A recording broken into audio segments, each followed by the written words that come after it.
නමෝ තස්ස භගවතෝ අරහතෝ සම්මා සම්බුද්දස්ස නමෝ තස්ස භගවතෝ අරහතෝ සම්මා සම්බුද්දස්ස නමෝ තස්ස භගවතෝ අරහතෝ සම්මා සම්බුද්දස්ස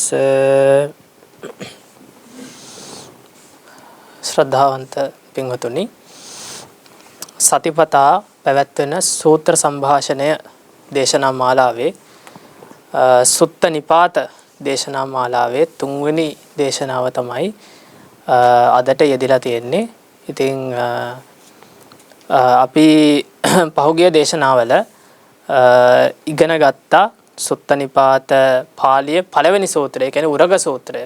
උරග සූත්‍රයේ මුල්ම ගාථා කිහිපය අපි ගාථා 4ක් මේ වෙනකොට ඉගෙනගෙන තියෙනවා. හතරවෙනි දේශනාව අද යෙදලා තියෙන්නේ. මුල්ම දේශනාවේ අපි සුත්ත නිපාත පාළිය ගැන පොදුවේ කරුණු ටිකක් සාකච්ඡා කළා. ඊට පස්සේ අපි දෙවෙනි දේශනාවේ උරග සූත්‍රයේ පළවෙනි ගාථාව ඉගෙන ගත්තා. ඉන් පස්සේ තුන්වෙනි දේශනාවේ කියන්නේ අන්තිම දේශනාවේදී අපි උරග සූත්‍රයේ දෙවෙනි, තුන්වෙනි සහ හතරවෙනි ගාථා තුන ඉගෙන ගත්තා. ඉතින් අද අපිට තියෙන්නේ එතන ඉඳන් ඉස්සරහට තියෙන ගාථා කිහිපයක් ඉගෙන ගන්න. ඉතින් පහුගිය සතියේ මතක් කරා වගේ පින්නතුන්ට පුළුවන් නම් මේ කියන කරුණු වල වැදගත් දේවල් කියවෙනකොට ඒවා සටහනක් තියාගන්න. මොකද අමුතුවෙන් නෝට් එකක් හැම සතියෙම අපි දෙන්නේ නැහැ. මේ මුලින් දීපු ප්‍රධාන නෝට් එක තමයි අපි දිගටම පාවිච්චි කරන්නේ. විශේෂම යමක් තිබුණොත් විතරක් ඉස්සරහට අපි නෝට් එකක් ලබා දෙනවා. ඉතින් තේරුම් අරගෙන විතරක් මදි. තේරුම් අරගෙන විතරක් මදි. සටහනකුත් තියාගත්තොත් හොඳයි කියලා පින්වතුන්ට හිතන තැන් දේශනාව අහන ගමන්ම සටහන් කරගන්න. එහෙම නැත්නම් පස්සේ නැවත දේශනාව අහලා සටහන් කරගන්නත් පුළුවන්. ඉතින් අපි යමු අද දවසේ කොටසට.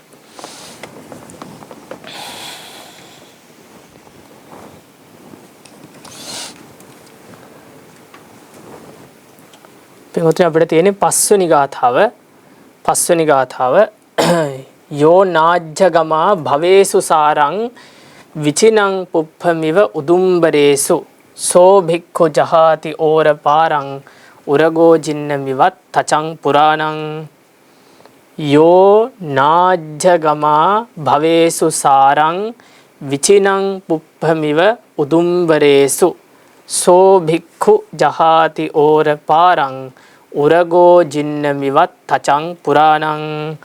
මේක තමයි පස්වෙනි ගාථාව. ඉතින් කලින් ගාථාවල වගේම පින්වතුන්ට පේන්න ඇති තුන්වෙනි සහ හතරවෙනි පාද මේ ගාථාවේ තියෙන තුන්වෙනි සහ හතරවෙනි පාද අපිට කලින් ගාථාවල හම්බ වෙච්ච පාද හා සමානයි. තුන්වෙනි සහ හතරවෙනි පාදවල ඉගෙන ගන්න 아무තු දෙයක් නැහැ මේ ගාථාවෙත්.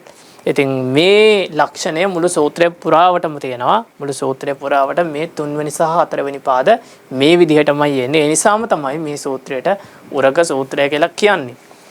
උරගයාගේ උපමාව අරගෙන සංයෝජන දුරු කිරීම පිළිබඳව දේශනා කරන නිසා. ඉතින් අපිට ඉගෙන ගන්න තියෙන්නේ මේ පළවෙනි පාදය සහ දෙවෙනි පාදය. කොහොමද මේ ගාථාවට අර්ථ දීලා තියෙන්නේ?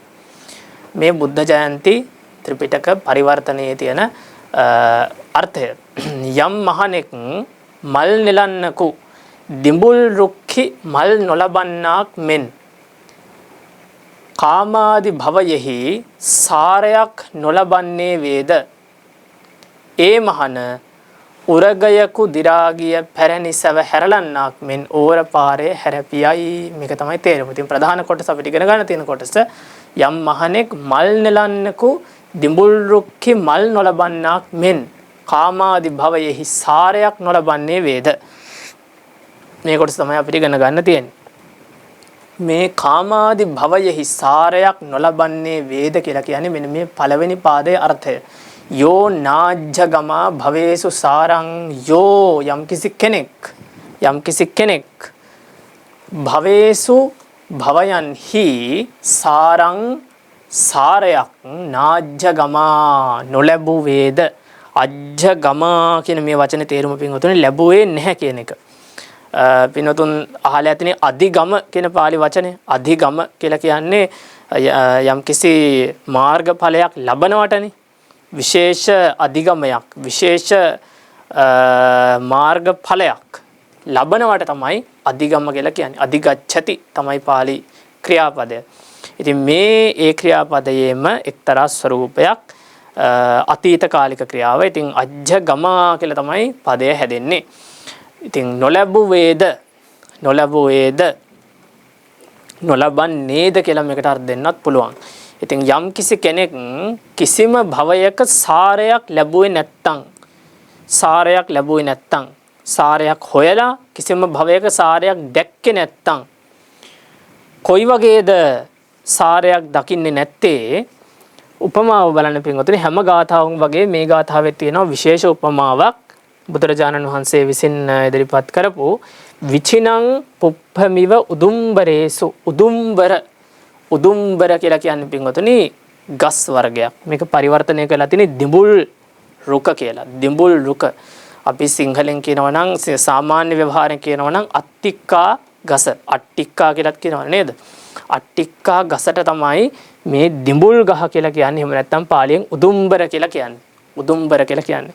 ඉතින් මේ උදුම්බර ගස්වල උදුම්බර ගස්වල විචිනං කොච්චර හොයලා වුණත් කොච්චර විමසලා බලලා වුණත් උදුම්බර ගහක ඒ කියන්නේ අත්තික්ක ගහක පුප්පං නාජ්ජගමා ඉව අත්තික්කා ගහක කොච්චර හොයලා වුණත් මලක් හොයාගන්න බැහැ වගේ. බලන්න පින්වතුනි කොච්චර ලස්සන උපමාවක්ද කියලා. අත්තික්කා ගහක කොච්චර හෙව්වත් කෙනෙකුට මලක් හොයාගන්න බැහැ වගේ මලක් හොයාගන්න නැහැ වගේ යම් කිසි කෙනෙක් කිසිම භවයක සාරයක් නොදකීද.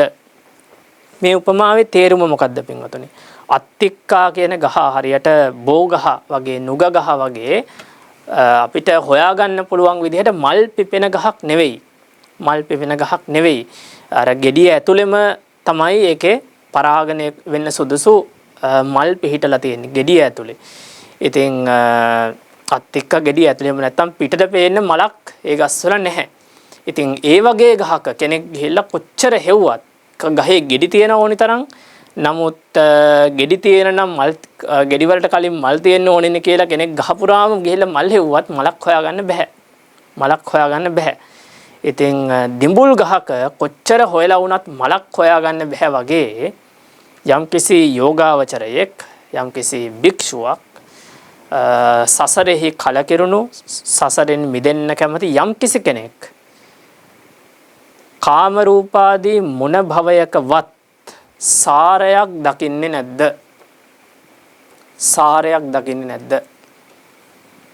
ඒ කියන්නේ දිඹුල් ගහක මල් හොයන කෙනාට මල් හම්බ වෙන්නේ නැත්තේ ඇයි? දිඹුල් ගහේ අනිත් ගස්වල තියනවා වගේ ඇහැට පේන්න තියෙන හොයාගන්න පුළුවන් විදිහේ මල් නැහැ. ඉතින් මල් නැති නිසා තමයි කිසිම කෙනෙකුට මල් හොයාගන්න බැරි. මම කලින් කිව්වා වගේ අර ගෙඩිය ඇතුලේ තියෙන පරාගණය වෙන්න සුදුසු මල් කියලා කියන්න සුදුසු දේවල් තියෙනවා දිඹුල් ගහේ. ඒ නිසා ඒක සපුෂ්ප ශාකයක්. නමුත් අනිත් ගස්වල තියෙනවා වගේ පිටට පේන මල් නැහැ. ඉතින් මල් නැති නිසා තමයි මල් හොයාගන්න බැරි දිඹුල් ගහේ මල් හොයන කෙනෙකුට. ඒ වගේම කිසිම භවයක සාරයක් නැති නිසා තමයි සාරයක් නුවණින් හොයන කෙනෙකුට හොයාගන්න බැරි. මෙතන යෝ නාජ්ජගමා භවේසු සාරං විචිනං කියන වචනේ තියෙනවානේ. විචිනං කියන එක හැදෙන්නේ විචිනන්තෝ කියන පදයෙන්. විචිනාති තමයි ක්‍රියාපදය. සොයනවා, විමසනවා. එතකොට කොච්චර විමසලා වුණත් කොච්චර සොයලා වුණත් කිසිම භවයක සාරයක් දැක්කේ නැත්තම් සාරයක් හොයාගත්තේ නැත්තම් සාරයක් නැහැ කියලා හොයාගත්තා නම් අන්න ඒ භික්ෂුව සෝ භික්ඛු ජහාති ඕරපාරං ඕරපාරේ හැරදමයි. කොහොමද හැරදමන්නේ? උරගෝජින්න මිවත් තචං පුරාණං දිරාගිය පුරාණ වූ පරණ වී ගිය හැව හැරදමන්නා වූ සර්පෙක් වගේ. ඉතින් අපි දෙවනි පාද දෙක ගැන ආයෙත් විස්තර කරන්නේ නැහැ. පහුගිය සති දෙකේම විස්තර කරපු නිසා. ඉතින් අපි තව ටිකක් විමසලා බලමු මේ සාර කියන කතාව. පින්වතුනි සාරය කියලා කියන්නේ මොකටද? සාරය කියලා කියන්නේ මොකටද? සාමාන්‍යයෙන් ආහාරයක තියෙන එහෙම නැත්නම් මොකක් හරි කෑමක බීමක තියෙන ඕජා ගතියටත් අපි කියනවානේ සාරය කියලා නේද? සාරය උරා බොනවා කියලා එහෙම අපි කියන්නේ. ඉතින් ඕජා ගතිය යමක තියෙන. ඒකටත් කියනවා සාර කියලා. ඉතින් පාලි සාර කියන පාලි වචනේ තේරුම පින්වතුනි යම්කිසි ස්ථිරසාර දෙයක් කියන එක. ස්ථිරසාර දෙයක් කියන එක. ඒ කියන්නේ කල් පවතින බොහොම ශක්තිමත් දෙයකට තමයි සාරය කියලා කියන්නේ. මේ වචනේ පාවිච්චි වෙනවා ගස්වල අරටුව හඳුන්වන්නත්. ගස්වල අරටුවට කියනවා සාරය කියලා. ගස්වල අරටුවට කියනවා සාරය කියලා. අර සූත්‍රවලත් තියෙන්නේ සාර ගවේසී කියලා. සාරත්තිකෝ සාර ගවේසී කියලා තියෙන්නේ. සාරය ගහක අරටුවක් හොයාගෙන යන පුරුෂයෙකුට කියනවා සාර ගවේසී කියලා. ගහක අරටුවකින් අර්ථයක් වැඩක් තියෙන ගහක අරටුවක් ඕනි කරලා තියෙන කෙනෙකුට කියනවා සාරත්තිකෝ කියලා. ඉතින් සාර කියන්නේ අරටුවට. ඉතින් අරටුවට සාර කියලා කියද්දිත් මේ වචනේ තේරුම ශක්තිමත් දෙය කියන එක. ගහේ පොත්ත ගහේ පිට පොත්ත නෙවෙයි ශක්තිමත් දෙය වෙන්නේ, වටිනා දෙය වෙන්නේ, කල් පවතින දෙය වෙන්නේ ගහ මැද තියෙන අරටුව. ඉතින් සාර කියන පාලි වචනේ තේරුම මේ සාමාන්‍ය ලෝක ව්‍යවහාරයේදී අරටුවට ගහේ අරටුවට සාර කියනවා. ඉතින් ගහේ අරටුවක් වගේ ශක්තිමත් වූ වටිනා කියන වැදගත් දෙයකට ස්ථිරසාර වූ දෙයකට කියනවා සාර කියලා. එතකොට ලෝකයෙහි කිසිම භවයක සාරයක් කෙනෙකුට හමු නොවුණා නම් කියලා කියනකොට පින්වතුනි මේ සාර කියන වචනේ මෙතන පාවිච්චි වෙලා තියෙන මොනා හඳුන්වන්නද? සාමාන්‍යයෙන් ධර්මය තුල ගුණධර්ම වලටත් කියනවා සාරය කියලා. ශීලයට කියනවා සාරය කියලා. සීල සාරය, සමාධි සාරය, ප්‍රඥා සාරය, ගුණධර්ම වලටත් කියනවා සාරය කියලා. ඉතින් දැන් රහතන් වහන්සේට කියනවා සාරෝ කියලා. මොකද උන්වහන්සේ ශීලාදී සාරයන්ගෙන් යුක්ත නිසා. දැන් විනය පිටකෙම හම්බ වෙනවා සාරෝ භික්ඛු කියලා. රහතන් වහන්සේ තමයි මේ වචනෙන් හැදින්වෙන්නේ. ඉතින් අනිත් තැන් වල අර කියපු විදිහට ශීලයටම සාර කියනවා. මොකද ඒක භික්ෂුවක් තුළ තියෙන්න ඕනේ ස්ථිරසාර වූ දෙයක්. ඒක තමයි ගහක අරටුව වගේ භික්ෂුවක් තුළ තියෙන වටිනා කියන ඒ වගේම ශක්තිමත්ව තිබිය යුතු දෙය. ඉතින් මේ වගේ දේවල් ලෝකේ නැද්ද කියලා කියනවනම් මේවා සැබෑවටම ලෝකේ තියෙනවා. ශීලය නැමැති ගුණය ලෝකේ තියෙනවා. සමාධිය නැමැති ගුණය ලෝකේ තියෙනවා. ප්‍රඥාව නැමැති ගුණය ලෝකේ තියෙනවා. එතකොට මේ ගුණධර්ම වලට අපි සාරය කියලා ව්‍යවහාර කරනවා. ඒ සාරය නැහැ කියලා නෙවෙයි මෙතන අදහස් කරන්නේ. මොන සාරයද නැත්තේ? මොන සාරයද නැත්තේ? නිච්චසාර අත්තසාර කියන මේ දෙක. නිච්චසාර අත්තසාර. නිච්චසාර අත්තසාර.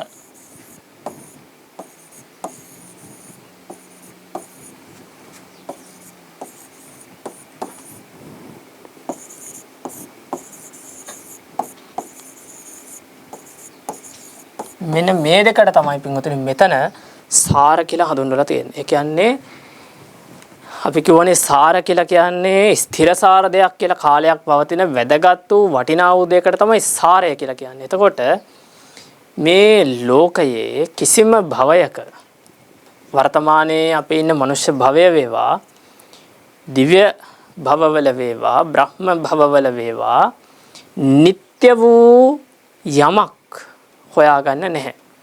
දැන් සමහර ආගම්වල සමහර දර්ශනවල නিত্য වූ ඉටර්නල් දෙයක් වෙනුවෙන් ඒගොල්ලෝ ආගම අදහන්නේ නේද? තමන්ගේ මරණින් පස්සේ සමහර විට නিত্য සැපයකටපත් වෙන්න. නিত্য වූ දැන් ඉන්දියාවේ ආගම් වල නම් නিত্য වූ බ්‍රහ්ම ලෝකයට යන්න. බ්‍රහ්ම ලෝකයට ගිහිල්ලා ඒ සදාතනික සැපයකටපත් වෙන්න. ඉතින් ඒ වගේ ඊට පස්සේ ඒ තැන්වල ඉන්න බ්‍රහ්මයා වගේ අය ඒ දර්ශනවල විශ්වාස කරන්නේ නিত্য වූ දේවල් විදිහට, නিত্য වූ අය විදිහට. නමුත් පින්වතුනි බුද්ධ දර්ශනයේ හැටියට මේ මනුෂ්‍ය ලෝකයේ විතරක් නෙවෙයි ඒ වගේ දිව්‍ය ලෝක, බ්‍රහ්ම ලෝකවලවත් නিত্য වූ දෙයක් විද්‍යමාන වෙන්නේ නැහැ. කාලයක් පවතින දෙයක් විද්‍යමාන වෙන්නේ නැහැ. මොකද සියලු තැන්වල සියලු ලෝකවල සියලු භවවල තියෙන සංස්කාර ධර්ම, චිත්ත චෛතසික රූප ධර්ම, ඒ කියන්නේ සිත, ඒ සිතේ යෙදෙන ධර්ම ටිකක් සහ රූප ධර්ම ටිකක්, මේ ධර්ම වලින් හැදුන දෙයක් අනිවාර්යෙන් කාලයක් පැවතිලා විනාශ වෙලා යනවා. මේ ධර්මම, මේ ධර්ම සමූහයම කල්පවතින ධර්ම නෙවෙයි, ක්ෂණයකින් ඇති වෙලා පැවතිලා නැති වෙලා යන ධර්ම. ඉතින් තවත් ක්‍රමයකට කියනවා නම් ලෝකයේ හටගන්නා වූ සියලු දේවල් හටගන්නේ යම්කිසි හේතුවක් නිසා. අපි කියනවා සංඛතයි කියලා. යම්කිසි හේතුවක් එහෙම නැත්නම් හේතු සමූහයක් විසින් තමයි ලෝකයේ පවතින සියලු දේවල් නිර්මාණය කරලා තියෙන්නේ. ඉතින් හේතුවකින් හටගත් දෙයක් හේතුන් පටිච්ච සම්භූතං හේතුභංගා නිරුජ්ජති. හේතුවක් නිසා හටගත් දෙයක් හේතුව නැතිවීමෙන් නැති වෙලා යනවා. ඉතින් ලෝකයේ සියලු භවවල සියලු ජීවිත නිර්මාණය කරන්නේ කර්මය විසින්. ඒ කර්මය කියන දෙය අනිත්‍ය වූ දෙයක්, කල් නොපවතින දෙයක්, කුසලයක් වෙන්න පුළුවන්, අකුසලයක් වෙන්න පුළුවන්. ඒක කරලා ඒ මොහොතේ නැති වෙලා යනවා. ඒ අනිත්‍ය වූ කර්මය විසින් උපදවන භවයක් පින්වතුනි අනිත්‍යයි, නිට්ටය නැහැ.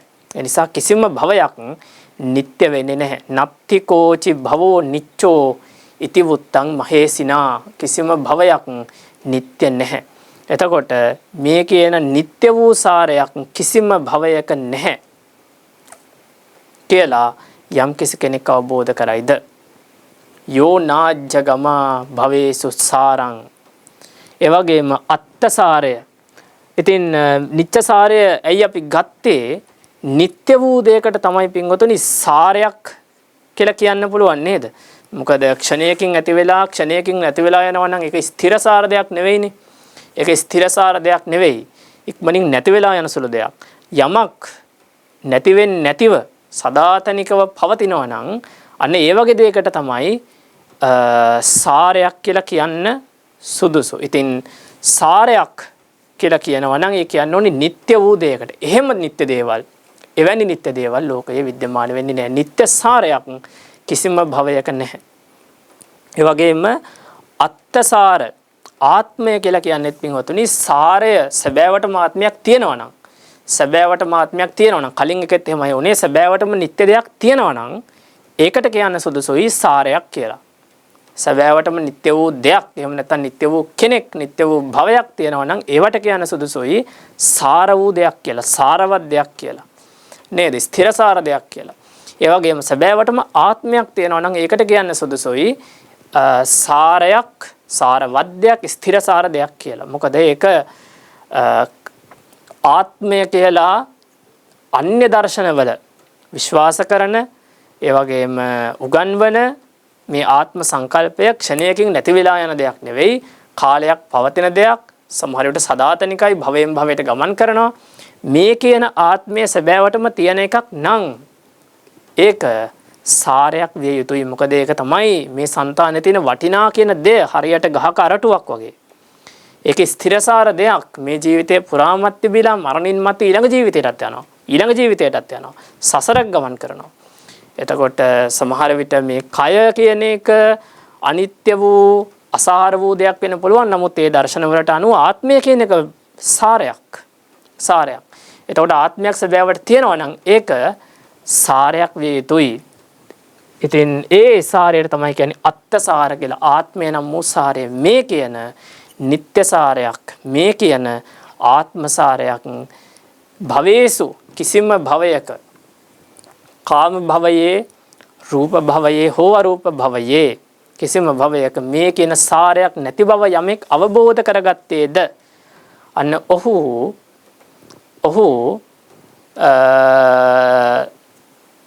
ඕර පාරේ හැරදමනවා කියන එක තමයි මේකේ තේරුම උනේ. ඉතින් මෙතනදී තව දෙයක් කියන්න ඕනේ පින්වතුනි. සමහර අර්ථ කතාවල, ඒ කියන්නේ වෙනත් තැන්වල මේ කියපු ගාථාව විස්තර කරන තැන හැර වෙනත් තැන්වල මේ කියන නිත්‍යසාර, අත්තසාර දෙකට අමතරව සුඛසාරය කියලත් සාරයක් දක්වනවා. ඒ කියන්නේ අනිත්‍ය, දුක්ඛ, අනාත්ම කියන තුනට ප්‍රතිවිරුද්ධ ලක්ෂණ නෙමේ නිත්‍ය ලක්ෂණය, සුඛ ලක්ෂණය, ආත්ම ලක්ෂණය කියලා කියන්නේ. ඉතින් නිත්‍ය අත්ද විතරක් නෙවෙයි සුඛ කියලත් සුඛ කියලත් සාරයක් සමහර තැන්වල දක්වනවා. එතකොට සාර තුනක් සමහර ග්‍රන්ථවල එනවා.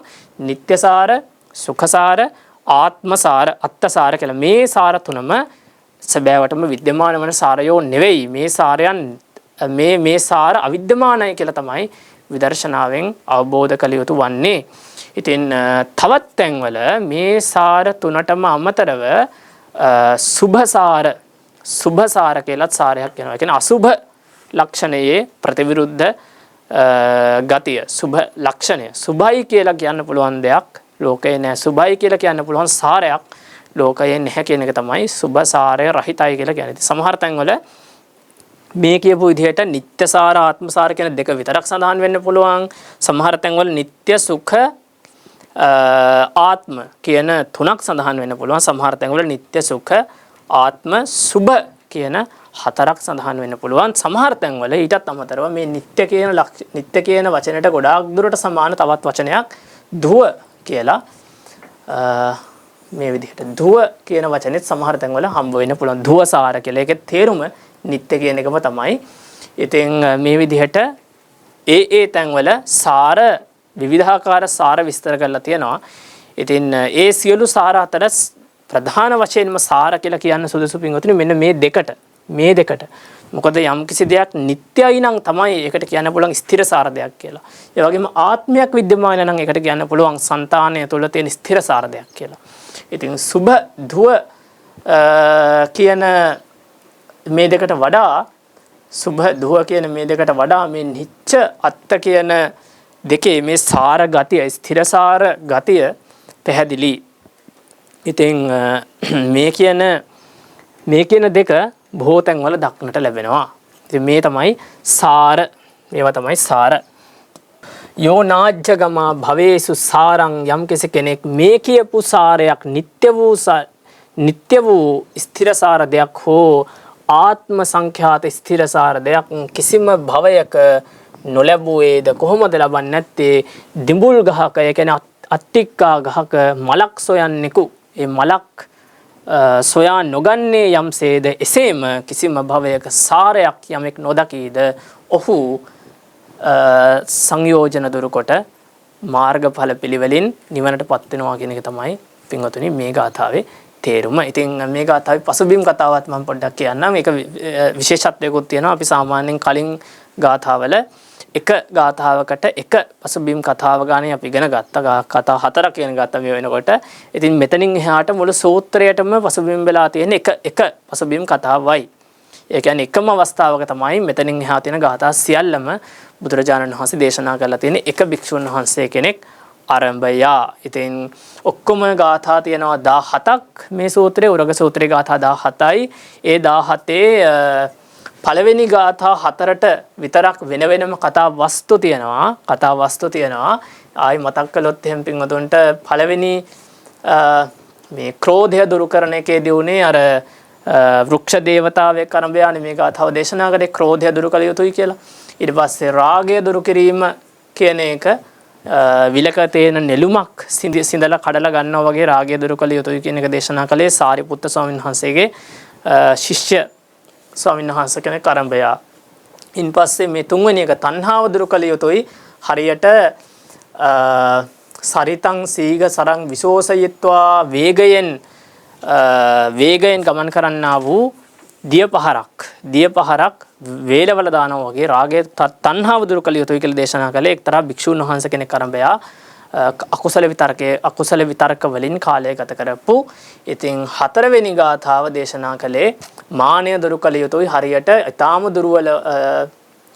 දුර්වල වූ බට වලින් හදපු පාලමක් මහා ජල ඕඝයක් ජල පහරක් ඇවිල්ලා කඩාගෙන බිඳගෙන යනවා වගේ මානය දුරු කළ යුතුයි කියලා දේශනා කළේ එක්තරා ගංගා කියන ගම් තීරයේ විපස්සනා වඩමින් ඉඳපු භික්ෂුන් වහන්සේ කෙනෙක් දකිනවා මහා ජල පහරකට පාලමක් කඩාගෙන යනවා. ඒ අවස්ථාවේ තමයි බුදුරජාණන් වහන්සේ ඒ කතාව වස්තු කරගෙන මේ දේශනාව කළේ. ඉතින් 5 වෙනි ගාථාවේ ඉඳලා කෙලවර දක්වා ඒ කියන්නේ 17 වෙනි ගාථාව දක්වා තියෙන ගාථා 13ටම එකම පසුබිම් කතාවයි තියෙන. ඒක තමයි එක බුදුරජාණන් වහන්සේ ජේතවනාරාමයේ වැඩ ඉන්න කාලයක එක්තරා බ්‍රාහ්මණයෙක් සවැත් නුවර ඉඳපු එක්තරා බ්‍රාහ්මණයෙක් එක්තරා බ්‍රාහ්මණයෙක්ගේ දුවකගේ විවාහ උත්සවය එළඹෙනවා. ඒ කියන්නේ විවාහ උත්සවය ලං වෙනවා. ඉතින් මේ විවාහයේදී සාමාන්‍යයෙන් තියෙනවනේ අපි සරසවනවනේ නේද මනමාලියව. ඉතින් මේ බ්‍රාහ්මණයා තාත්තා කල්පනා කරනවා මගේ දුවව මල් වලින් සරසවනකොට විවාහයේ දවසේ මල් වලින් මගේ දුවව සරසවනකොට සාමාන්‍ය වෙන කවුරුවත් පාවිච්චි කළ නැති මල් වර්ගයකින් තමයි මගේ දුවව සරසවන්න ඕනේ කියලා. ඉතින් වෙන කිසිම පහත් මිනිසෙක් විසින් පාවිච්චි නොකරපු නොසරසපු සරසීම පිණිස පාවිච්චි නොකරපු මල් වර්ගයකින් මගේ දුවව සරසවන්න ඕනේ කියලා මෙයා කල්පනා කරනවා. කල්පනා කරලා හොයන්න පටන් ගන්නවා ඒ වගේ මල් වර්ගයක් තියෙනවද කියලා තමන්ගේ දුවගේ විවාහයේදී සරසන්න.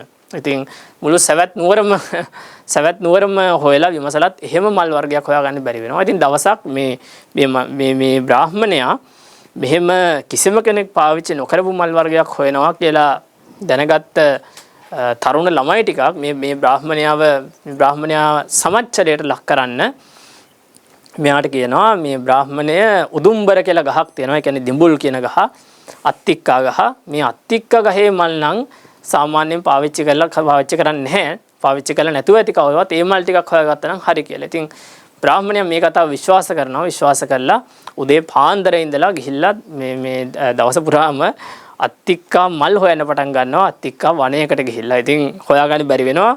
ඉතින් එක්තරා භික්ෂුන් වහන්සේ නමක් මේ අත්තික්කා වනය සමීපයේ එක්තරා ගහක් මුල ඉඳගෙන භාවනා කරනවා. උන්වහන්සේ කමඨහන මනසිකාර කරනවා. ඉතින් මේ බ්‍රාහ්මණයා දකින්නේ මේ භික්ෂුන් වහන්සේ ඉන්නවා කියලා ගහ යට බ්‍රාහ්මණයා ගහ උඩට නැගලා මල් හොයන්න පටන් ගන්නවා. ගහෙන් ගහට හොයලා මේ ගහෙත් හොයන්න පටන් ගන්නවා. මොකද ගෙඩි තියෙනවා. එහෙනම් මල් තියෙන්න ඕනි කියලා මල් හොයන්න පටන් ගන්නවා. ඉතින් භික්ෂුන් වහන්සේ මේක දැකලා බ්‍රාහ්මණයාගෙන් අහනවා බ්‍රාහ්මණයා මොකද කරන්නේ කියලා. ඉතින් උත්තර දෙනවා මම මේ අත්තික්ක මල් හොයනවා කියලා. ඉතින් භික්ෂුන් වහන්සේ කියනවා බ්‍රාහ්මණය අත්තික්ක කියන ගහේ මල් නැහැ. ඔබ කොච්චර හෙව්වත් අත්තික්ක ගහේ මල් හොයාගන්න හම්බ වෙන්නේ නැහැ කියලා. ඉතින් මේ සිද්ධිය වස්තු කරගෙන බුදුරජාණන් වහන්සේ අර භික්ෂුන් වහන්සේ කමඨහන වඩමින් ඉන භික්ෂුන් වහන්සේ කෙනෙක් විදර්ශනා වඩමින් ඉන භික්ෂුන් වහන්සේ කෙනෙක් උන්වහන්සේට මේ සිද්ධිය වස්තු කරගෙන තමයි මේ දේශනාව කරන්න. ඉතින් එක ගාථාවක් නෙවෙයි ගාථා 13ක් ඒ භික්ෂුන් වහන්සේට දේශනා කරනවා. ඒ භික්ෂුන් වහන්සේ වාසනාවන්තයි කියලා කියන්න ඕනි. අනිත් හැම අවස්ථාවෙම අපි දැක්ක එක ගාථාවකින් තමයි දේශනාව කරන්නේ. මෙතන මේ උරග සූත්‍රයේ තියෙන ඉතිරි ගාථා 13ම මේ භික්ෂුන් වහන්සේ ආරම්භය තමයි දේශනා කරලා තියෙන්නේ. අපි යමු ඊළඟ ගාථාවට. යස්සන්තරතෝ නසන්ති කෝපා ඉති භවා භවතංච වීතිවත්තෝ සෝ භික්ඛු ජහාති ඕර පාරං උරගෝ ජින්නමිවත් තචං පුරාණං යස්සන්තරතෝ නසන්ති කෝපා ඉති භවා භවතංච වීතිවත්තෝ. බලමු මොකද තේරුම කියලා.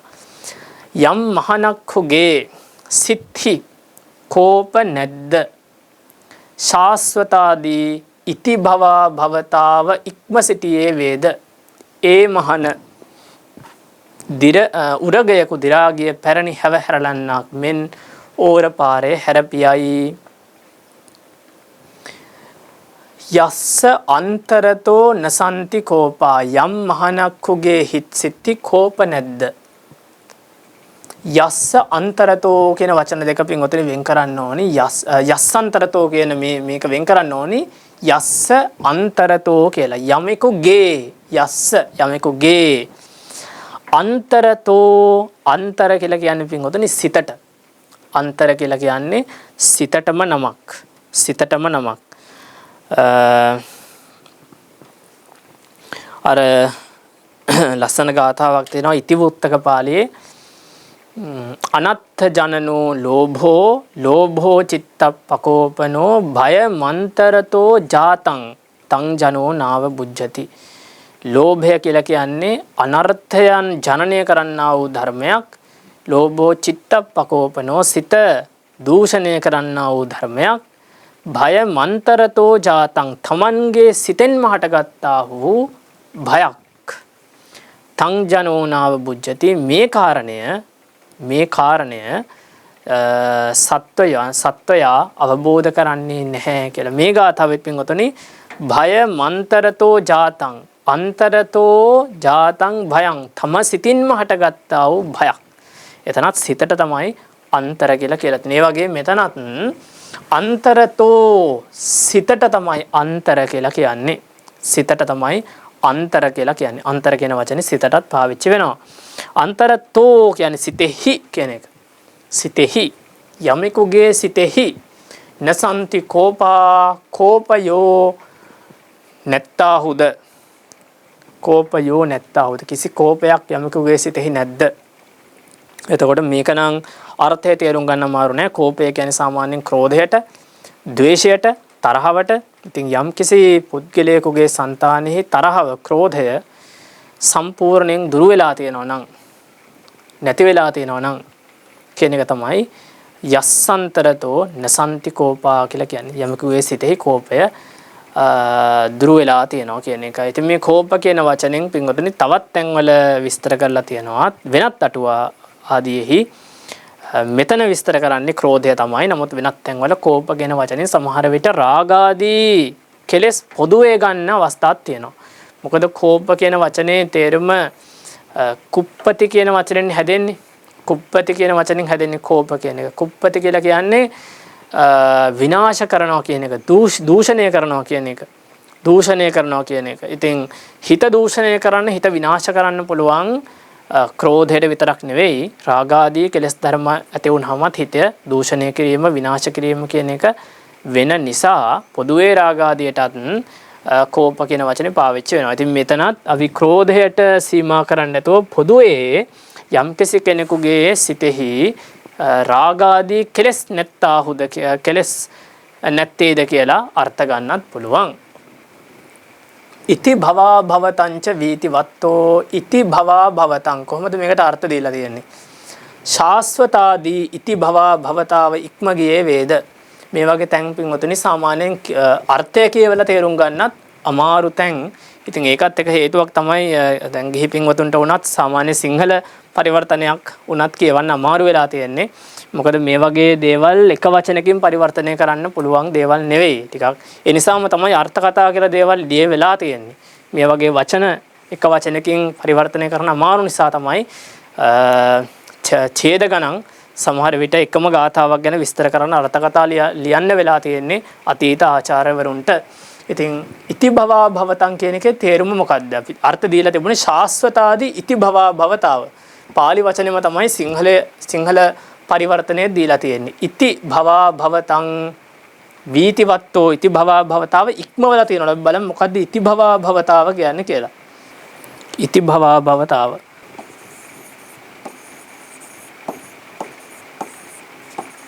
ඉති භවා භවතා ඉති කියන වචනේ පින්වතුනි නිතරම හම්බ වෙන පාලි භාෂාවේ තියෙන නිපාත පදයක්.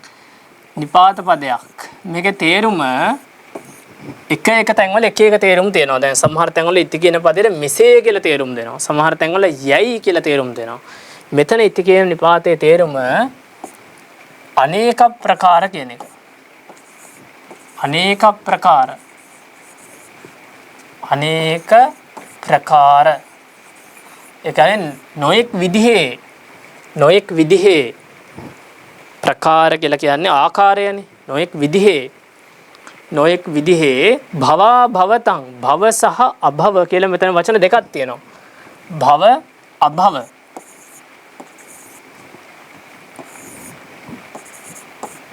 අභව. මේ අභව කියන වචනේ සමානයි විභව කියන වචනෙට. විභව කියන වචනෙට. භව අභව. මොකද්ද භව කියන්නේ, මොකද්ද අභව කියන්නේ? පරිවර්තනයේ තිබුණේ පින්වතුනි ශාස්වතාදී කියලා නේද? එතකොට භව කියන වචනේ පාවිච්චි වෙනවා ශාස්වත දෘෂ්ටිය හඳුන්වන්න. දැන් භව කාම තණ්හා, භව තණ්හා, විභව තණ්හා කියන තණ්හා වර්ග තුනේදී භව කියලා කිව්වේ මොකකටද? පින්වතුන්ට පුළුවන් ද හිතන්න? කාම තණ්හා, භව තණ්හා, විභව තණ්හා කියලා තණ්හාව තුන්වැදෑරුම් වෙනවනේ. මෙතන භව කියලා කියන්නේ මොකකටද? විභව කියලා කියන්නේ මොකකටද? කාම තණ්හාව කියලා කියන්නේ නම් සාමාන්‍යයෙන් කාමයන් ගැන ඇතිවන තණ්හාවටනේ. පංචකාම ගුණයන් ගැන ඇතිවන තණ්හාවටනේ. භව තණ්හාව කියලා කියන්නේ භව දෘෂ්ටියෙන් යුක්ත තණ්හාවට. තවත් ප්‍රභේද තියෙනවා. ප්‍රධාන වශයෙන් එක ප්‍රභේදයක් තමයි භව දෘෂ්ටියෙන් යුක්ත තණ්හාව. භව දෘෂ්ටිය. එතකොට භව අපි ලියාගමුකෝ භව දෘෂ්ටි කියලා දැනට. භව දෘෂ්ටියෙන් යුක්ත තණ්හාව. සමාවෙන්න භව දෘෂ්ටිය. භව දෘෂ්ටියට තමයි භව කියන්නේ. එතකොට ඒ භව දෘෂ්ටියෙන් යුක්ත තණ්හාවට කියනවා භව තණ්හා කියලා. භව දෘෂ්ටිය. භව දෘෂ්ටිය කියන්නේ මොකද්ද? ආත්මයක් කියලා දෙයක් විද්‍යමාන වෙනවා. ඒක භවයෙන් භවයට ගමන් කරනවා කියලා තියෙන දෘෂ්ටියට තමයි භව දෘෂ්ටිය කියලා කියන්නේ. එහෙම නැතුව මරණින් පස්සේ භවයක් තියෙනවා කියලා හිතන එකට නෙවෙයි. එහෙම වුණොත් එම් බෞද්ධයොත් භව දෘෂ්ටියෙන් යුක්ත වුණා වෙනවනේ. මරණින් මත්තේ භවයක් තියෙනවා කියලා විශ්වාස කිරීම නෙවෙයි භව දෘෂ්ටිය. භවයෙන් භවයට යන ආත්මයක් තියෙනවා. භවයෙන් භවයට ආත්මයක් ගමන් කරනවා කියලා තියෙන දෘෂ්ටිය. ඉතින් ඒ භව දෘෂ්ටියටම තමයි පින්වතුනි කියන්නේ ශාස්වත දෘෂ්ටිය කියලා. ශාස්වත දෘෂ්ටිය කියලා කියන්නේ ඒකටමයි. ඒ නිසා අපි ඒ නමින්ම ලියාගමු ශාස්වත දෘෂ්ටිය. භව කියලා කියනවා ශාස්වත දෘෂ්ටියට. අභව කියලා කියන්නේ මොකද්ද? විභව කියලා කියන්නේ මොකද්ද? ආත්මයක් විද්‍යමාන වෙනවා. ඒක මරණයේදී සම්පූර්ණයෙන් නැති වෙනවා. මරණින් පස්සේ ආත්මය සිඳිලා යනවා, උච්ඡේදයටපත් වෙනවා, සිඳීමටපත් වෙනවා. මරණය දක්වා පවතින ආත්මයක් තියෙනවා. ඒක මරණින් සිඳිලා යනවා කියන දෘෂ්ටිය තමයි උච්ඡේද දෘෂ්ටිය. ඒකෙත් ප්‍රභේද ගොඩක් තියෙනවා. මම මේ කිව්වේ එකක්.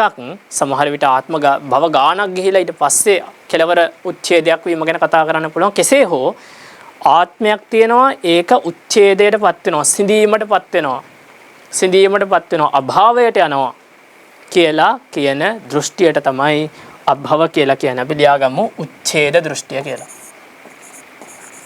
උච්ඡේද දෘෂ්ටිය. උච්ඡේද දෘෂ්ටිය. එතකොට මේ කියන ශාස්වත දෘෂ්ටිය සහ උච්ඡේද දෘෂ්ටිය තමයි භව කියන වචනෙන් කියවලා තියෙන්නේ. ඉතින් මේ දෙක විතරක් නෙවෙයි ශාස්වත ආදි කියලා කියවනේ. භව කියන වචනෙන් පින්වතුනි අර්ථ කතාවල විස්තර වෙනවා මෙහෙමත්. එතන තියෙන සියල්ල කියන්නේ නැතුව මම ප්‍රධාන කිහිපයක් කියන්නම් අර්ථය පැහැදිලි වෙන්න. වෘද්ධිය කියලා කියන්නේ මොකද්ද? අභිවෘද්ධිය. අභව කියන්නේ හානිය. හානිය කියලා කියන්නේ පරිහානිය. භව කියලා කියනවා අභිවෘද්ධියටපත් වීමට. අභව එහෙම නැත්නම් විභව කියලා කියනවා පිරිහීමට. අර පරාභව සූත්‍රයේ පින්වතුනි තියෙන්නේ සුවිජානෝ භවං හෝති සුවිජානෝ පරාභවෝ කියලා. භව කියලා කියනවා අභිවෘද්ධියටපත් වෙන කෙනාට. අභිවෘද්ධියටපත් වීමට භව කියලා කියනවා. ඒතර මෙතනත් භව කියන්නේ අභිවෘද්ධිය, අභව කියන්නේ පිරිහීම. රහතන් වහන්සේට අභිවෘද්ධියක් කියලා දෙයක් නැහැ. රහත් වුණාට පස්සේ තවදුරටත් උන්වහන්සේලාට කරන්න දෙයක් ඉතිරි වෙලා නැහැ. අපි කියන්නේ කත කිච්ච කියලා නේද? කලියුතු දේවල් කරපු කෙනෙක් රහතන් වහන්සේ කියලා කියන්නේ. කතං කරණීයං නාපරං ඉත්තත්තායාති වජානාති. එහෙම නෙතෙන්නේ නේද? කලියුතු දේවල් කරලා අවසන්. එතකොට තවත් උන්වහන්සේලාට අභිවෘද්ධියටපත් වීමට කලියුත්තක් නැහැ. ඒ වගේම උන්වහන්සේලාට පරිහානියකුත් නැහැ. අරිහත්ත්වයටපත් වුණාට පස්සේ නැවතත් අරිහත්ත්වයෙන් පිරිහිලා අනාගාමි වෙනවා කියලා දෙයක්, අනාගාමි භවෙන් පිරිහිලා සකදාගාමි වෙනවා කියලා දෙයක්, සෝවාන් වෙනවා කියලා දෙයක්, නැවත පෘථග්ජන භාවයටපත් වෙනවා කියලා දෙයක්, එහෙම දෙයක් නැහැ. රහතන් වහන්සේගේ පිරිහීමක් නැහැ. එතකොට අභිවෘද්ධියත් පිරිහීමත් කියන මේ දෙකත් අපිට පුළුවන් භව කියන වචන වලින් ගන්න. ඊට අමතරව භව කියන වචනෙන් ගන්නවා පින්වතුනි පිනත් කියවෙනවා භව කියන වචනෙන්. අභව කියන වචනෙන් පව. පින් පව් කියන දෙකත් භව කියන වචන දෙකෙන් කියවෙනවා. භව කියන වචන දෙකෙන් කියනවා. එතකොට ඉති භවතා මේ තා කියන අකුරේ වෙනස අකුර අර්ථයට වෙනසක් කරන්නේ නැහැ. භවාභවයම තමයි භවාභවතා කියන්නේ. එතකොට ඉති භවාභවතා කියන්නේ අනේක ප්‍රකාර වූ භවාභවයෝ, අනේක ප්‍රකාර වූ භවාභවයෝ. අනේක ප්‍රකාර වූ කියන්නේ මොනවද? ශාස්වත දෘෂ්ටිය නැමැති භවය, උච්ඡේද දෘෂ්ටිය නැමැති අභවය, වෘද්ධිය නැමැති භවය, පිරිහීම නැමැති අභවය, පින නැමැති භවය, පව නැමැති අභවය කියන මේ සියල්ලම වීතිවත්තෝ අතික්‍රමණය කළා තමයි රහතන් වහන්සේ කෙනෙක් ඉන්නේ. රහතන් වහන්සේට උන්වහන්සේ ශාස්ත්‍රත දෘෂ්ටියටපත් වීමක් නැහැ, උච්ඡේද දෘෂ්ටියටපත් වීමක් නැහැ. මේ දෙකම උන්වහන්සේ අතික්‍රමණය කළා තියෙන්නේ. වෘද්ධියක් පිරිහීමක් කියලා දෙයක් නැහැ. ඒවා අතික්‍රමණය කළා තියෙන්නේ. ඉතින් කෙනෙකුට හිතෙන්න පුළුවන් එතකොට රහතන් වහන්සේ කෙනෙක් සාමාන්‍ය රහතන් වහන්සේ කෙනෙක්ට ධ්‍යාන වඩලා ධ්‍යානලාභී රහතන් වහන්සේ කෙනෙක් වෙන්න බැයිද? ඒ වගේ වෘද්ධියක් තියෙන්න බැයිද නේද? ඊට පස්සේ රූපාවචර ධ්‍යානලාභී රහතන් වහන්සේ කෙනෙකුට අරූපාවචර ධ්‍යාන උපදවන්න බැයිද? අර ඒ දෙකම තියෙන කෙනෙකුට නිරෝධ සමාපත්තියට සම්වදින උත්සාහ කරන්න බැයිද කියලා අහන්න පුළුවන්. ඒවා පුළුවන් පින්වතුනි. ඒවා පුළුවන්. නමුත් අරිහත්ත්වයටපත් වුණාට පස්සේ ඒක ශාසනයේ නිෂ්ඨාව, ශාසනයේ කෙලවර. එතනටපත් වුණාට පස්සේ තවදුරටත් උන්වහන්සේලා ළඟා කරගන්නා දේවල් කියන්න තරම් දේවල් නෙවෙයි. මොකද උපරිම මට්ටමටපත් වුණාට පස්සේ තවදුරටත් එකතු වෙන අපිට කියන්න වෙන්නේ පොඩි පොඩි දේවල් කියලා තමයි ධානාදියට. මොකද අරිහත්ත්වය තමයි බුද්ධ ශාසනයේ නිෂ්ඨාව, කෙලවර.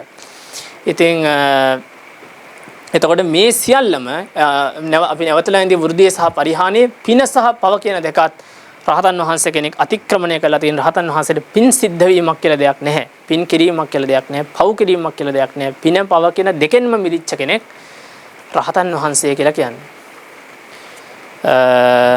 රහතන් වහන්සේ කියලා කියන්නේ. එතකොට මේ අනේක ප්‍රකාර වූ භව අභව, අනේක ප්‍රකාර වූ භව අභව වීතික්‍රමණය කළා කියන එක තමයි ඉති භවා භවතංච වීතිවත්තෝ කියලා කියන්නේ. ඉති භවා භවතංච වීතිවත්තෝ, ඉති භවා භවතංච වීති. ඒ තමයි මේ වචනේ තේරුම. එතකොට යම් කිසි පුද්ගලයෙකුගේ චිත්තසංතානයෙහි කෝපයෝ නැත්තාහුද, යම් කිසි පුද්ගලයෙක් අනේක ප්‍රකාර වූ භවයෙන් සහ අභවයෙන් නැත්නම් භවය සහ අභවය අතික්‍රමණය කළේද, අන්න ඒ පුද්ගලයා ජහාති ඕර පාරං උරගෝජින්නමිව තචං පුරාණං සර්පයෙක් දිරාගිය හැව අතහැර දමා නිදහසේ ගමන් කරන්නාසේ ඕර පාරය, ඕරිම තීරය හැර දමයි කියන එක තමයි පින්වතුනි මේ ගාථාවේ තේරුම. අපි අද දවසට කතා කරන අවසාන ගාථාව බලමු. 7 වෙනි ගාථාව. යස්ස විතක්කා විධූපිතා අජ්ජත්තං සුවිකප්පිතා අසේසා සෝ භික්ඛු ජහාති ඕර පාරං උරගෝජින්නමිවත් තචං පුරාණං. යස්ස විතක්කා විධූපිතා, යම් මහනක්ඛු විසින්, මේ අකුරු දෙක මාරු වෙන්න ඕනේ පින්වතුනි. මහනක්ඛු කියලා තමයි සිංහල වචන තියෙන්න ඕනේ. යම් මහනක්ඛු විසින් කාමාදි විතර්කයෝ නසන ලද්දාහු වෙද්ද, සිය සතන්හි හැම විතර්කයෝ මොනවට සිඳින ලද්දාහු වෙද්ද, ඒ මහන උරගයකු දිරාගිය පැරණි සැවහැරලන්නක් මෙන් ඕර පාරේ හැරපියයි. යස්ස විතක්කා විධූපිතා, යම් මහනක්ඛු විසින්, යස්ස යම් කිසි කෙනෙක් විසින්, විතක්කා විතර්කයෝ විධූපිතා නසන ලද්දාහු වෙද්ද. විතර්කයෝ නසන ලද්දාහු වෙද්ද. මොකද්ද මේ කියන්නේ? විතර්කය කියන එක පින්වතුනි සම්පූර්ණයෙන් නසන්න පුළුවන් දෙයක්ද? විතර්ක කරනවා කියන එක ඕනෑම සත්වයේ ස්වභාවයෙන්ම තියෙන දෙයක්. මෙතන විතර්කය කියලා අදහස් වෙන්නේ පොදුවේ සියලු විතර්ක නෙවෙයි, අකුසල විතර්ක. අකුසල විතර්ක. එතකොට කාම විතර්ක, ව්‍යාපාද විතර්ක, විහිංසා විතර්ක වගේ අකුසල විතර්ක තමයි මෙතන විතර්ක කියලා කියන්නේ. එවැනි අකුසල විතර්ක යම් කෙනෙක් විසින් විධූපිතා විනාශ කරන ලද්දාහු වෙද්ද. විධූපිතා මේ වචනේ විනාශ කරා කියන තේරුම තියෙනවා වගේම දවන ලද්දාහු වෙයිද කියන තේරුමක් තියෙනවා. විධූපිත කියන වචනේ දැව්වා, ගින්නකින් පුච්චලා දානවා වගේ තමන්ගේ సంతානයේ තිබිච්ච අකුසල විතර්ක දැවීමටපත් කළා, පුච්චලා දැම්ම කියන එකත් මේ විධූපිත කියන වචනේ තේරුමක් විදිහට තියෙනවා. ඉතින් යම් කෙනෙක් විසින් අකුසල විතර්ක දවන ලද්දාහු වෙද්ද අජ්ජත්තං සුවිකප්පිතා අසේසා. ඒ කියපු අකුසල විතර්ක අජ්ජත්තං අධ්‍යාත්මයෙහි අජ්ජත්ත කියන්නේ අධ්‍යාත්මයටනේ. අධ්‍යාත්මයෙහි සුවිකප්පිතා මනාවට සු කියන්නේ මනාවට කියන එක. කප්පිතා කියලා කියන්නේ කපන ලද්දාහු වෙද්ද තමාගේ సంతානයේ මනාවට කපන ලද්දාහු සිඳින ලද්දාහු වෙයිද. අශේසා කොහොමද සිඳින්නේ? අශේසා ශේෂ රහිතව සිඳින ලද්දාහු වෙයි. තමන්ගේ సంతානයේ තිබිච්ච කාම විතර්කාදී විතර්ක ශේෂ රහිතව ඉතිරි නැති වෙන අයුරින් කවුරු හරි සින්දොත් අකුසල විතර්ක සිඳලා දැම්මොත් අන්න ඒ කෙනා ඕරපාරය හැර දමනවා කියන එක තමයි මේකේ තේරුම. එතකොට මේ ගාථාවේ කියවිලා තියෙන පින්වතුනි පොදුවේ අකුසල විතර්ක ගැන. කලින් ගාථාවේ අකුසල මෙන්ම කුසල ගැනත් කියවුණා නේද පින්වතුනි? මොකද ඉති භවා භවතංච කියලා කියනකොට භව කියන වචනෙන් පිනත් කියවෙනවා. එතකොට සතර මාර්ගඵල පිළිවෙලින් අරිහත්ත්වයටපත් වෙනකොට පිනත් අතහැරලා තමයි අරිහත්ත්වයටපත් වෙන්නේ. භව වගේම පිනත් රහතන් වහන්සේ අතහරිනවා. මේ ගාථාවෙන් කියවෙලා තියෙන්නේ අකුසල විතර්ක පිළිබඳව පමණයි. යම් කෙනෙක් අකුසල විතර්කයෝ දවනවාද තමන් අධ්‍යාත්මයෙහි කියන්නේ තම సంతානයෙහි ශේෂ රහිතව අකුසල විතර්ක මනාව කපන ලද්දාහු වෙද්ද සිඳින ලද්දාහු වෙද්ද ඔහු ඕරපාරය හැර දමනවා කියන එක තමයි තේරුම. මොකද මේක ඉගෙන ගන්න තියෙන ධර්මකාරණා දෙකක් තියෙනවා. එකක් තමයි විතර්ක කියන වචනේ යටතේ අපි බලමු වෙලාව අනුව බලමු විස්තර කරගන්න කරුණු දෙකම. විතර්ක කියලා කියනකොට පින්වතුනි මේ සුත්ත නිපාත අර්ථ කතාවේ විස්තර වෙනවා විතර්ක 9ක්. මේ විතර්ක 9ට කියනවා නව මහා විතර්ක කියලා. නව මහා විතර්ක.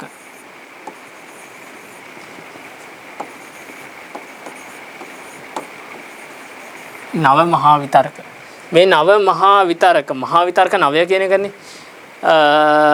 මේ නවයම අකුසල විතර්ක. මෙතන කුසල විතර්ක ගැන නෙවෙයි කතා කරන්නේ. කෙනෙකුගේ సంతානිය උපදින්න පුළුවන් මහා විතර්ක 9ක්. අකුසල මහා විතර්ක 9ක්. නිතර පහළ වෙන්න පුළුවන් අකුසල විතර්ක 9ක් තමයි මෙතන කියවෙන්නේ. මොනවාද මේ 9? පළවෙනි එක තමයි අපි සාමාන්‍යයෙන් දන්න කාම විතර්කය.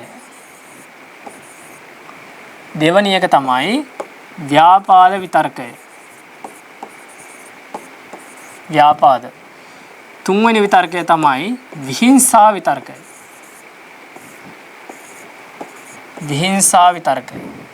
මේ තුන අමුතුවෙන් විස්තර කරන්න ඕනේ නේද පිටුතුන්? කාම විතර්කය කියලා කියන්නේ පංචකාම ගුණයන් ගැන ඇතිවන රාගයට.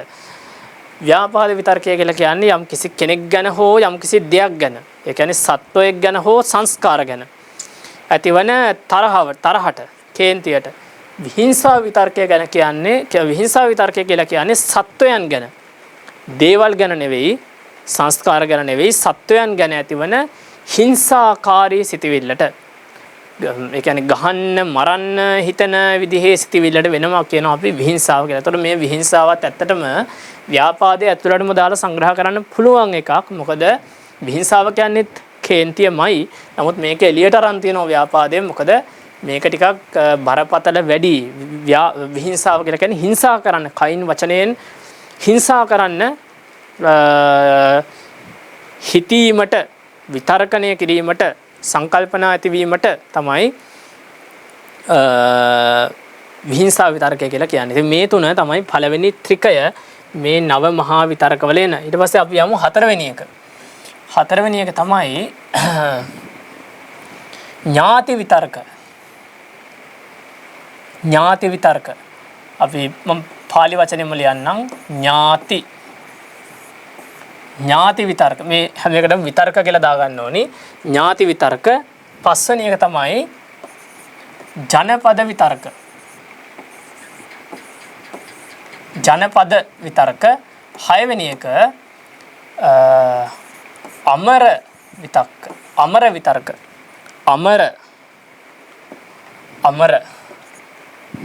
අමර විතර්ක. මේ තුන නම් පිටුතුන අහලා නැතුව ඇති ගොඩක් අය. මොකද හරි කලාතුරකින් හම්බ වෙන්නේ ඥාති විතර්ක, ජනපද විතර්ක, අමර විතර්ක. ඥාති විතර්ක කියලා කියන්නේ Tamanගේ ඥාතීන් ගැන හිතමින් ඉන්න එක. ඥාතීන් ගැන. Tamanගේ ඥාතීන් කොච්චර ධනය තියනවද, කොච්චර කොයි වගේ පෙළපතකින්ද පැවතෙන්නේ කියලා Tamanගේ ඥාතීන් ගැන හිතමින් විශේෂයෙන්ම කාමයට බරව ඥාතීන් ගැන හිතා ඉඳීමත් අකුසල විතර්කයක්. ඒක ඥාතීන් කියලා කියනකොට අපිට මතක් වෙන්නේ දුර ඥාතීන්. ඇත්තටම තමන්ගේ පවුලේ අය, තමන්ගේ ස්වාමී පුරුෂයා, භාර්යාව, දරුවෝ, දෙමව්පියෝ ඇතුළු මේ සමීපතම කට්ටියත් ඥාතීන්. ඒ අය ගැන හිතමින් පවා යම් කෙනෙක් කාම විතර්කයෙන් කාලය ගත කරනවා නම් ඒක ඥාති විතර්කයක්. ඉතින් මේ දේවල් ගිහි ජීවිතයට ඇතුළත් කරගන්නෙද්දී පොඩ්ඩක් ප්‍රවේශම් වෙන්න ඕනි පින්වතුනි. මොකද අපේ ධර්මයේ ඉගෙනවන හැම දෙයක්ම ධර්මයේ ඉගෙනන කියන්නේ හැම බුද්ධ වචනයක්ම ගිහි ජීවිතයට ඇතුළත් කරගන්න අමාරුයි. මොකද බුදුරජාණන් වහන්සේගේ බොහෝ දේශනා භික්ෂුන් වහන්සේලාට කරන දේශනානි. භික්ෂුන් වහන්සේලාට තමයි උන්වහන්සේ ඒ උපදෙස් දෙන්නේ. ඉතින් අපි ගිහි පින්වතුන්ට කරපු දේශනා ගැන අධ්‍යයනය කළ බැලුවොත් එහෙම ගොඩාක් වෙලාවට බුදුරජාණන් වහන්සේ ගිහි පින්වතුන්ට පංචශීලය ආරක්ෂා කරන්න කියලා තමයි උපදෙස් දෙන්නේ. අකුසල ධර්මයන්ගෙන් ඒ කියන්නේ පව් වැඩ කිරීමෙන්, ප්‍රාණඝාත ආදී කිරීමෙන් වැළකීලා ඉන්න කියලා උපදෙස් දෙනවා. ඒ වගේ අර ඕලාරික දේවල් වලින් වළකින්න තමයි ගොඩක් වෙලාවට ගිහි අයට බුදුරජාණන් වහන්සේ උපදෙස් දෙන්නේ. භික්ෂුන් වහන්සේලාගෙන් බලාපොරොත්තු වෙන දෙය ගිහි සමාජයෙන් බුදුරජාණන් වහන්සේ බලාපොරොත්තු වෙලා නැහැ. ඉතින් අනාගාමී වගේ ගිහි ශ්‍රාවකෙක් ආවොත් ඒ මට්ටමේ ගැඹුරු ධර්ම සාකච්ඡා, ගැඹුරු දේශනා සිද්ධ වෙනවා. නමුත් සාමාන්‍ය ගිහි පින්වතුන්ට කරන දේශනා, බුදුරජාණන් වහන්සේගේ දේශනා භික්ෂුන් වහන්සේලාට කරන දේශනාව නෙවෙයි. මේ දෙක අතර ලොකු වෙනසක් තියෙනවා. ඉතින් අපි ස්වාමීන් වහන්සේලා විදිහට සමහර විට භික්ෂුන් වහන්සේලාට බුදුරජාණන් වහන්සේ කරපු දේශනා ගිහි පින්වතුන්ට දේශනා කරනවා. දැන් මේ සුත්ත නිපාතේ තියෙන ගොඩාක් සූත්‍රات එහෙම දේවල් භික්ෂුන් වහන්සේලාට තමයි ඍජුවම දේශනා කරලා තියෙන්නේ. ඉතින් මේ හැම එකක්ම අපි ධර්මයේ ඉගෙන ගන්න එක හොඳයි පැහැදිලිවම.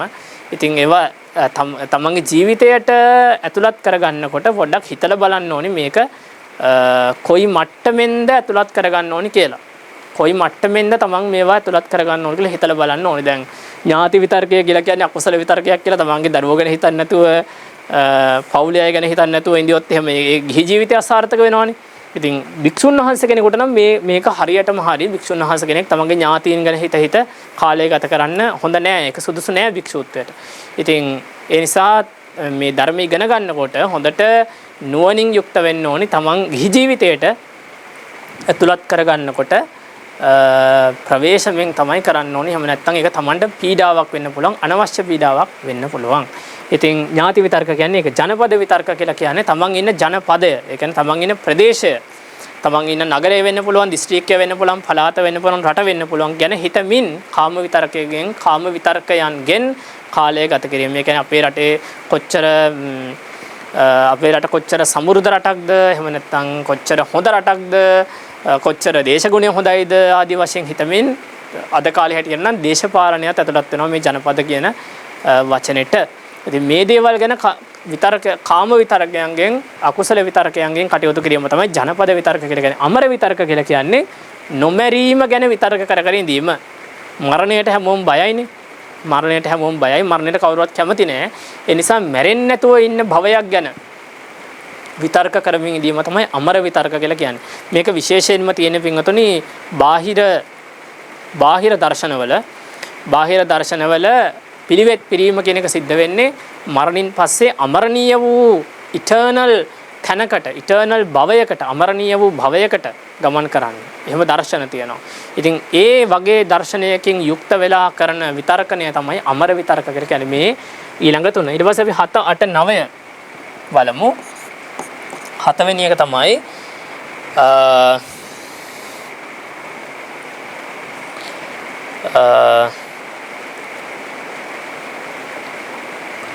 ලාභ සක්කාර සිලෝක ලාභ සක්කාර සිලෝක විතක්ක. ඇත්තටම මේකට තව දානනේ පටිසංයුක්ත කියන වචනේ. පාලි වචන මේවා ටිකක් අමාරුයි පාඩම් කරගන්න. පටිසංයුක්ත ලාභ සක්කාර සිලෝක පටිසංයුක්ත. ඊළඟ එක තමයි පරානුද්යතා.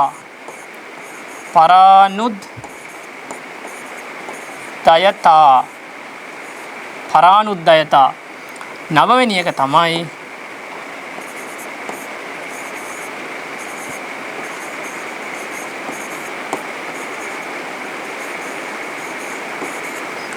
අනවඤ්ඤත්ති. මේවා නම් පින්වතුන්ට සමහර පින්වතුන්ට අමාරු වෙයි මතක තියාගන්න. නමුත් අපි තේරුම් ටික ඉගෙන ගමු. ලාභ සක්කාර සිලෝක පටිසංයුක්ත කියලා කියන්නේ Tamanට ලැබෙන්න තියෙන දේවල්, ලාභයන්, සත්කාරයන්, සිලෝක කියලා කියන්නේ ප්‍රශංසාව, සමාජයෙන් ලැබෙන ප්‍රශංසාව. මේ දේවල් ගැන කාම විතරකයෙන් කටයුතු කරනවා. මේ දේවල් ලබන්න විතර්ක කරනවා නම් ඒක තමයි ලාභ සක්කාර සිලෝක පටිසංයුක්ත විතර්ක කියලා කියන්නේ. පරානුද්යතා කියලා කියන්නේ සමහර විට අනිත් අයට අනුකම්පා කරනවා වගේ, අනිත් අයට අනුකම්පා කරන වේශයෙන් අපේ సంతානවල අකුසල විතර්ක වැඩ කරන්න පුළුවන්. අපි කියනවා මේවට වංචක ධර්ම කියලා. වංචක ධර්ම අපේ సంతානයේ අපිටම එන සිතිවිලි. නමුත් අපි රැවටෙනවා මේ සිතිවිලි වලට. සමහර විට වෙන කෙනෙක්ට උදව්වක් කරන්න ඕනි. අනේ පව් කියලා අපිට හිතෙන්නේ සමහර විට මේ රාගයක් වෙන්න පුළුවන් අපේ හිතේ වංචා කරන්නේ. ඒ වංචාවට අපිම රැවටෙනවා. මේවට කියනවා වංචක ධර්ම කියලා. ඉතින් පර අනුද්යතා වෙන කෙනෙකුට දයාව දක්වනවා වගේ, දයාව දක්වන වේශයෙන් වැඩ කරන අකුසල විතර්කයට කියනවා පරානුද්යතා පටිසංයුක්ත විතර්කය කියලා. පටිසංයුක්ත විතර්කය. ඉතින් අනවඤ්ඤත්ති කියලා කියන්නේ තමා සමාජයේ විසින් තමාව පහත් කරලා සලකනවට අකමැතිව, සමාජයේ විසින් තමාව පහත් කොට නොසිතාවා කියලා හිතාගෙන ඒ ප්‍රාර්ථනාවෙන් යුක්තව නොඑක් දේවල් විතර්කණය කිරීම. ඒ කියන්නේ දැන් තමන්ගේ වටපිටාවේ තමන්ට වඩා ධනවත් නම්, තමන් ධනවත් බවින් අඩුයි නම් ඒ අය තමන් ගැන පහත් විදිහට හිතනවට බයේ. ඒකට විරුද්ධව තමන් විතර්ක කරනවා නම් කොහොමද මාත් මේ අය වගේ සමානව ජීවත් වෙන්නේ වගේ විදිහට මේකට කියනවා අනවඤ්ඤත්ති. අවඤ්ඤත්ති. අනිත්‍යය තමන්ව පහත් කොට සැලකීමට විරුද්ධව විතර්ක කිරීම.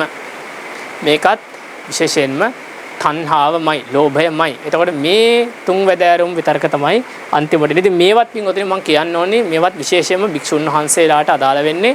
තමන්ට ගැළපෙන මට්ටමින් ගිහි පින්වතුන්ටත් පුළුවන් මේවා තමන්ගේ ජීවිතවලට අතුල් කරගන්න. මේවා අතුල් කරගන්න කියන්නේ අකුසල විතර්ක අතුල් කරගන්න නෙවෙයි. අකුසල විතර්ක වලින් ඈත් වෙලා ඉන්න, අකුසල විතර්ක අඩු කරගන්න උත්සාහ කරන්න පුළුවන්. ඉතින් මේ නවයට කියනවා නව මහා විතර්ක කියලා. නව මහා විතර්ක සමහර තැන්වල මේ වචන විතරයි හම්බ වෙන්නේ. නව මහා විතර්ක කියලා මොනවද කියලා අඩුවෙන් තමයි, ඒ කියන්නේ තැන් දෙක තුනක තමයි මුළු ත්‍රිපිටක අටුවා ටීකා සාහිත්‍ය පුරාවටම මේ නවයේ විස්තර කරලා තියෙන්නේ. තැන් දෙක තුනක විතරයි. ඉතින් මේ විතරක දුරු කරනවා, මේ විතරක සම්පූර්ණයෙන් දුරු කරනවා කියන එක තමයි යස්ස විතක්කා විධූපිතා කියන වචනෙන් කියන්නේ. තවත් විශේෂ කාරණයක් තියෙනවා විස්තර කරන්න. ඒ තමයි අජ්ජත්තං කියන වචනේ. අජ්ජත්තං අධ්‍යාත්මය කියන එක අපිට නිතරම හම්බ වෙනවා සිංහල භාෂාවේ තියෙනවා. ඉතින් මේක විශේෂයෙන් ඉගෙන ගන්න ඕන. නමුත් අද වෙලාව මදි. අපි ලබන සතියේ අජ්ජත්තං කියන ලබන සතියේ දේශනාවත් එක්කම එකතු කළා මම අධ්‍යාත්මය කියන්නේ මොකක්ද කියන එක ගැන විස්තරයක් කරන්න. අවසරයි ස්වාමීන් වහන්සේ. තෙරුවන් සරණයි. ස්වාමීන් වහන්සේ අර මුලින්ම කිව්ව විතක් තුන කාම විතක්ක, ව්‍යාපාද, විහිංසා විතක්ක කියන තුනට කුසල පක්ෂයෙන් නික්කම්ම සංකල්පය, අව්‍යාපාද සංකල්පය, අபிස සංකල්පය කියන ගන්න පුළුවන් නේද ස්වාමීන් වහන්සේ? පුළුවන් මහත්මයා, පුළුවන්. ඒ තුන තමයි කුසල පක්ෂ තියෙන්නේ. ප්‍රශ්න තියෙන ස්වාමීන් වහන්සේ. අහන්න. ස්වාමීන් වහන්සේ මේ අර විභව කියන එකේ මේ ධනය කියන තේරුමක් තියෙනවා නේද ස්වාමීන් වහන්සේ? එක දැනකදී අසීති කෝටි විභවේ කුලේ නිබ්බත්ති කියලා අර මේ මහදන් සෙට්ටිපුත්තු වතාවක් විදි කියනවා අසීති කෝටි විභවේ කුලේ නිබ්බත්ති කියලා.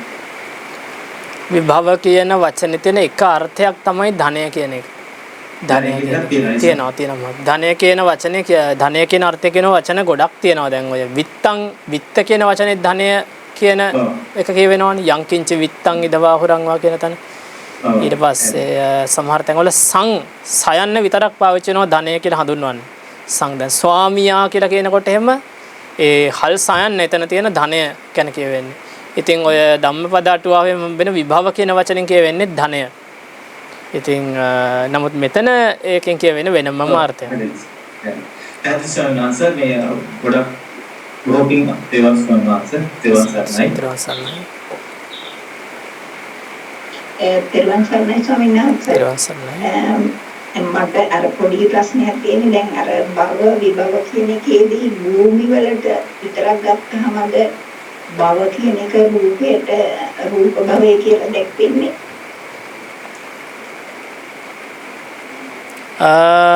මෑනියෝ පොඩ්ඩක් ආයෙත් පුළුවන් ප්‍රශ්නේ අහනවට පැහැදිලි වුණේ නැහැ.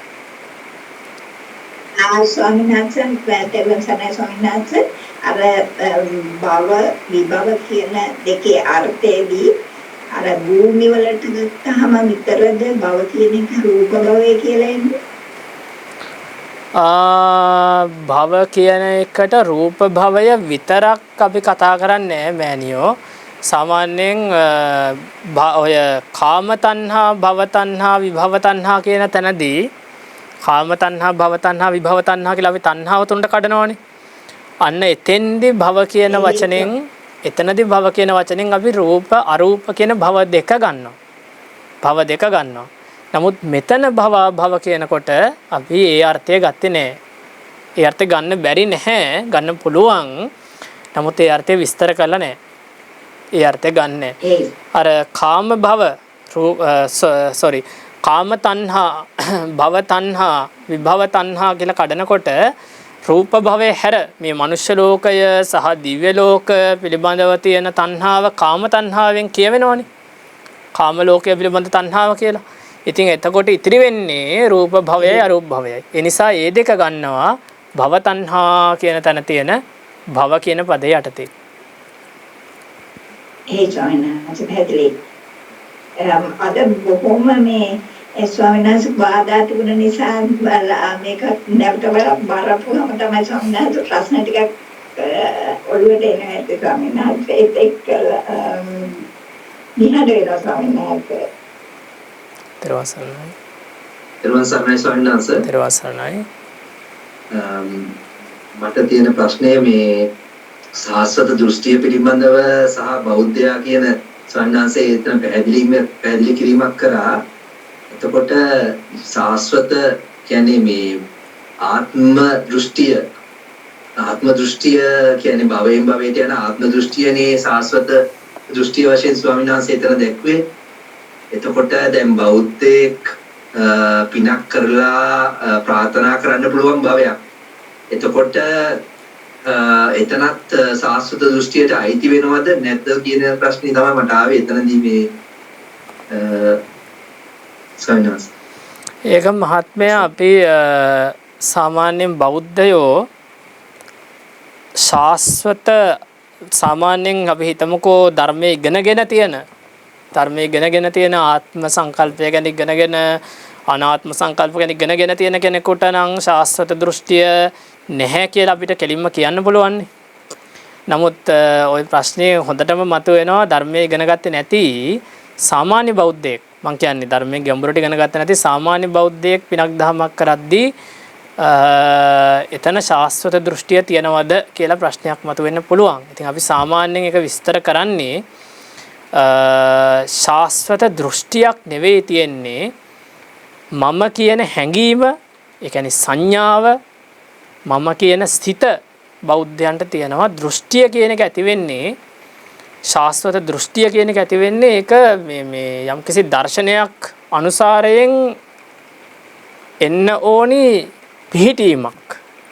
ඒ කියන්නේ යම්කිසි කෙනෙකුගේ දර්ශනයක් අහලා ඒක විතර්කණය කරලා තමන්ගේ හිතෙන් නිගමනයකට එනවා මෙහෙම ආත්මයක් තියෙනවා ඒක මේ විදිහට පවතිනවා කියලා. ඒ මට්ටමේදී තමයි ශාස්ත්‍රත දෘෂ්ටිය කියලා එකට කියන්නේ. ශාස්ත්‍රත දෘෂ්ටිය. එහෙම නැත්නම් බෞද්ධ ඒ මට්ටමට ගියේ නැති අයට ශාස්ත්‍රත දෘෂ්ටියක් නැහැ. ශාස්ත්‍රත දෘෂ්ටියක් නැහැ. නමුත් ආත්මයක් කියලා දෙයක් ගැන හැඟීමක් හැමෝටම තියෙනවා. ඒක මාර්ගඵල ලබනකම් ආත්මය කියන හැඟීම තියෙනවා ඕනිම කෙනෙකුට. ඒ කියන්නේ විපස්සනාව වඩලා විපස්සනාවෙන් බොහෝ දුරක ගිය කෙනෙකුට පවා ආත්මය කියන හැඟීම තියෙනවා. ආත්මය කියන සිත තියෙනවා. අපි කියනෝනේ අර සංඥා චිත්ත දිට්ඨි කියලා ධර්ම තුනකින් ඔය දේවල් ගැන අපි කියන්නේ විපල්ලාස කියලා නේද? විපල්ලාස වැරදි ලෙස ගන්න වැරදි ලෙස දකින ධර්ම තුනක් තියෙනවානේ. සංඥාව, දෘෂ්ටිය සහ චිත්තය කියලා. ඉතින් සංඥාව සහ දෘෂ්ටිය කියන එක සාමාන්‍යයෙන් තියෙනවා හැමෝටම. නමුත් දෘෂ්ටිය සංඥාව චිත්තය කියන දෙක දෘෂ්ටිය කියන එක කියන්නේ අර වගේ නිගමනයකට එන්න ඕනේ.